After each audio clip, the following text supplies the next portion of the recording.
چور حاکم سے چھپا کرتے ہیں یا اس کے خلاف، تیرے دامن میں چھپے چور انوکھا تیرا۔ ساری دنیا کا یہی دستور ہے کہ چور افسروں اور پولیس والوں سے چھپنے کی کوشش میں رہتے ہیں، لیکن بارگاہ رسالت کا معاملہ اس کے خلاف ہے۔ اللہ تعالیٰ خود مجرموں کو اپنے محبوب صلی اللہ تعالیٰ علیہ وسلم کی بارگاہ میں بھیجتا ہے، اور اللہ تعالیٰ خود قرآن مجید میں ارشاد فرماتا ہے وَلَوْ أَنَّهُمْ إِذْ ظَلَمُوا أَنفُسَهُمْ جَاءُوكَ، اے میرے محبوب جب لوگ اپنی جانوں پر ظلم کر لیں تو آپ ان لوگوں کے لیے دعائے مغفرت کریں تو اللہ تعالیٰ انہیں معاف کر دے گا اور ان پر اپنی رحمت بھی کرے گا۔ حضرت علی رضی اللہ تعالیٰ عنہ سے مروی ہے کہ حضور کی وفات کے 3 دن بعد ایک اعرابی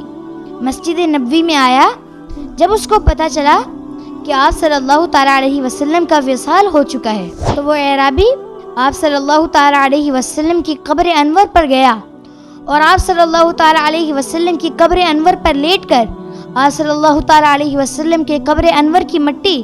اپنے سر پر ڈالنے لگا اور ساتھ ہی قرآن مجید کی یہ آیت پڑھنے لگا وَلَوْ أَنَّهُمْ إِذْ ظَلَمُوا أَنفُسَهُمْ جَاءُوكَ، یا رسول اللہ صلی اللہ تعالیٰ علیہ وسلم میں نے اپنی جان پر ظلم کیا اور میں نے اللہ تعالیٰ کا یہ فرمان پڑھا ہے، تو میں اللہ تعالیٰ کا یہ فرمان پڑھ کر آپ کی بارگاہ رسالت میں آیا ہوں تاکہ میری بخشش ہو جائے۔ حضرت علی رضی اللہ تعالیٰ عنہ ارشاد فرماتے ہیں کہ قبر انور سے آواز آئی جا تیری بخشش ہو گئی۔